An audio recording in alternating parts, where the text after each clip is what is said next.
just freestyled that he was in conversation with Sting way back when Watts got bought out, that perhaps he could have come over, and what if it was his time back then? Would he have been the guy to replace the Ultimate Warrior in that same spot? Would it have been Hogan and Sting at WrestleMania 6? Of course, we know that didn't happen, but Ric Flair made his way over. The Four Horsemen made their way over. Lots of folks jumped ship from WCW or the NWA at the time to the WWF. And those who didn't, well, they made the jump after the buyout. Guys like Booker T, guys like Diamond Dallas Page. But Sting still marched to the beat of his own drummer. He was on the sidelines and then eventually took a flyer on Impact Wrestling and Dixie Carter and TNA Wrestling. And he was there for a long, long time. And it felt like he was never going to make it to the WWF. And he finally does here. Did you try to bend his ear over the years and try to pitch it? Or was this the first time it comes up that you know of? What can you tell us about Sting and coming into the company after all that time? Well, he and I didn't have that kind of relationship. We were friends when we saw each other. I had nothing but respect for him as a person and as a businessman. I wouldn't have felt comfortable calling and trying to coax him to come to work. I felt like he was loyal to WCW, and if he would have came with the buyout, it would have made that package obviously a lot bigger and a lot more impressive. Because there were a lot of guys who chose not to come at that particular time and came at different times, like you said earlier. Sting was pretty much in control of his own destiny for the entire time he was with WCW. He was the lead guy.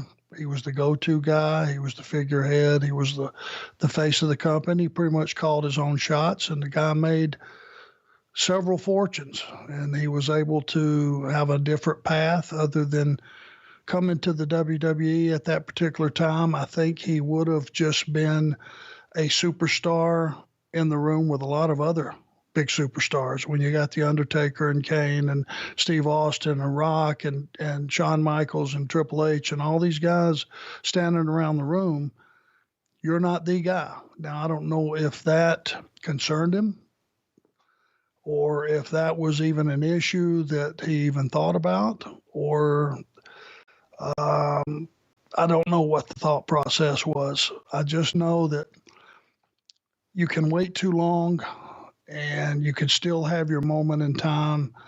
Would have been a lot bigger if when he did get his moment, which was the match with Triple H at WrestleMania, would have been nice if he prevailed, but it is what it is.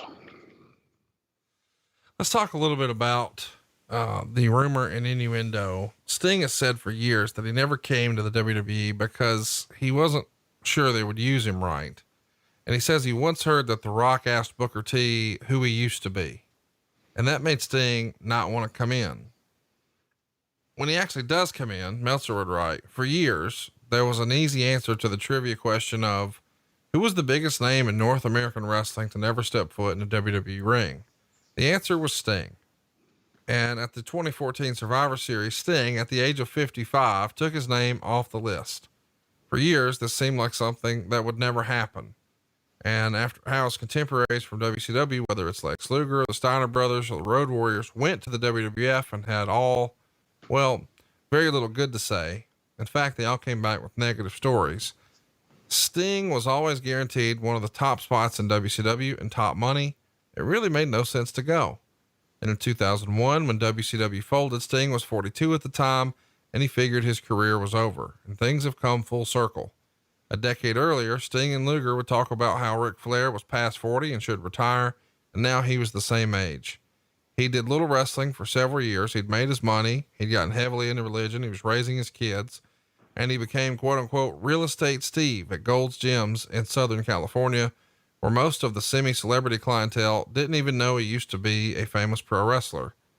Then TNA and Spike TV called, offering him roughly $500,000 a year per year, where he would work a very limited schedule, television and pay-per-views when needed, and he could help jumpstart the promotion. As we mentioned, he was a big addition to the video game here. He'd been doing a lot of promotional appearances, and just as they had done with the Ultimate Warrior, when he was a big part of the video game, it led to him coming in. For years and years, a lot of people thought the dream match was going to be Sting and The Undertaker at WrestleMania. As you alluded to earlier, it wound up being a loss to Triple H. And I think most people assume that Triple H was going to lose that night since this was Sting's big WrestleMania moment. Maybe those folks weren't really paying attention all those years, though. Anybody who was knew that Triple H was going to win. So we'll talk about the WrestleMania match another time, I'm sure. Lots of controversy to go around. The result of this show is in the Observer reader poll. He would ask thumbs up, thumbs down, thumbs in the middle. 15.3% gave it a thumbs in the middle. 24.9% gave it a thumbs down. 59.8% gave it a thumbs up. Arn, where would you land on this? Thumbs up, thumbs down, thumbs in the middle. What do you think though for this one? Thumbs up, thumbs down, thumbs in the middle. I think it will be remembered by the fans to be a nice moment in time. You know, I'm like everybody else that's got some experience in the business. You know, I think I'm a genius too sometimes, and I like to Monday morning quarterback something. The audience, and especially the guys that grew up on Sting, to see him come down in this favorable light and do this good thing for a bunch of guys that he's not particularly close with, if at all, if he knows any of them at all, but he does the right thing for the company, saves the day. He's superhero for the day. I think the ones that grew up with Sting as their hero had something they can hang their hat on, a button on his career, and a feel good evening. If you had it to do over again, you said, you know, you think you're a genius and you rebooked the territory like a lot of guys. What do you think would have been a better way to debut Sting than here at Survivor Series against the Authority? Well, I think that's okay, but things needed to look a lot grimmer than what they looked, and have Sting come down and be that Sting that I remember. And that Sting kicked everybody's ass. I know he kicked all four of ours plus JJ. It just didn't have enough for me. It didn't have enough explosion, pizzazz, whatever you want to call it, excitement, over the top, Sting splashing everybody, Sting clotheslining all the guys out over the top, all that good stuff that you would want to see in about a 1 minute segment of action. I just think the 3 minute stare down and all that, that's great.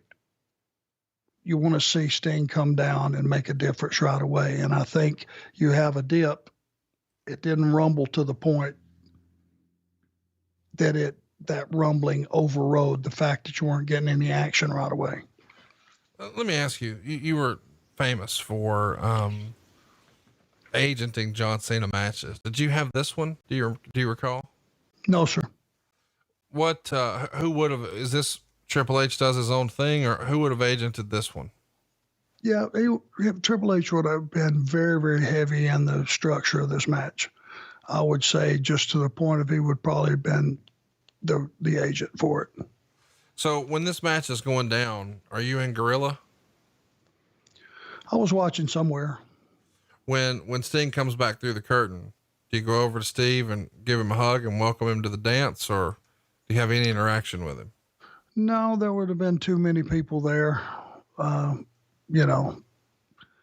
would have been all the office folks and all that who would have been there to done that. I would have been way, way in the back. I just know how things work. They would have welcomed him aboard and all that stuff, and hoping that it was a good night so they could get another couple of several nights of that type of exposure from him. So I wouldn't have been able to get near him. Rather embrace it. So I'm a big fan of what they're doing and hope for their success. Let's go to Twitter as we're watching Wade Barrett and Dean Ambrose try to tear it up here on Monday Night Raw. We're talking, of course, about the debut of Sting on Monday Night Raw. Chris Gibson writes, Eric, what would have been your reaction if this would have happened in 1998? Of course, we're talking about Sting jumping ship. He was definitely the face of WCW, the franchise of WCW. And really that's the reason we're reviewing this show, because he was one of the lone holdouts. It didn't feel like it was ever going to happen. When everybody had worked everywhere, Sting did not. He was a WCW loyalist. What if he would have jumped ship in 1998, fresh off of the incredible push and storyline that we had through all of 1997 and even part of 96? Hypothetically, if his contract had come up in 98 and he switched jerseys, how disastrous would that have been, do you think? Wow. It's hard to imagine it. I understand it's a hypothetical question and I get it. And I just can't imagine it would have been devastating. Let's first deal with that. There was so much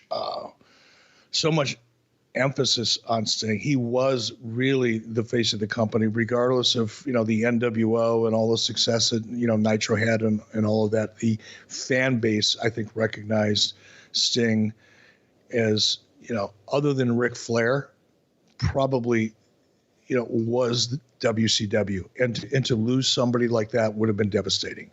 Setting the storylines that were in place and everything that we had hoped to be doing with Sting in that hypothetical question, let's say in August or September of 1998, if Sting would have said, sorry guys, got a better deal from WWE heading that way, it would have been demoralizing, I think, not only from a creative perspective, but I think, within the offices, Sting was a guy, Steve Borden, the man, Sting, the character, was someone that got along with everybody, and it wasn't superficial. He wasn't just, polite to people. He was, obviously, but it was genuine with Steve.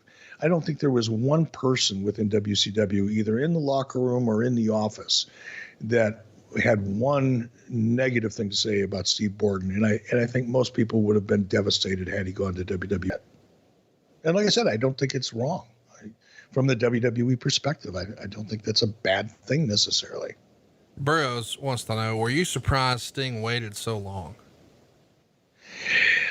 No, I'm not surprised. I'm not surprised at all. Sting was a very loyal guy. Now, it's interesting, Conrad, is, I see Sting a couple times a year and we hang out together and, we were on very, very good terms. And there was a point in time when Steve Borden and I and my wife and Steve's previous wife were pretty good friends. They came out to Wyoming and visited us, for a while back in the late 90s. So we were pretty close, but we never talked about WWE reaching out to him or Steve reaching out to WWE. And I know there were probably conversations, but Steve never talked about it. He never used any interest in the WWE or any interest that Vince McMahon may have had in Steve. He never used it as leverage to negotiate a deal, never implied it.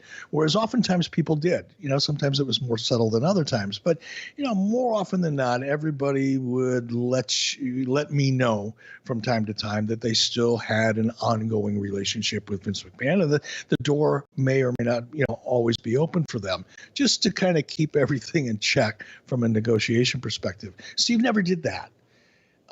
He was just so loyal. And I think, I respected him for it then and probably even more so today. I think, it would have probably been in Sting's best interest to make a move to WWE, particularly in the late 90s, 98, 99, or probably 97, 98, it'd be a better time, when Sting probably would have had a tremendous amount of leverage and would have made an enormous amount of money. But Steve was very, very loyal to Turner and to WCW, and I have nothing but respect for him for that. Loyalty is a rare commodity in any business. It's probably a rare commodity in life. Hey, it's Conrad Thompson. Thanks for checking out the podcast here on YouTube. Be sure to hit the subscribe button and the notifications bell so you get a notice anytime we upload some new content. And go save yourself some money right now. If you're in a 30-year loan or you have credit card debt, it's not a matter of if I can save you money. It's a matter of how much. Find out right now for free at SaveWithConrad.com.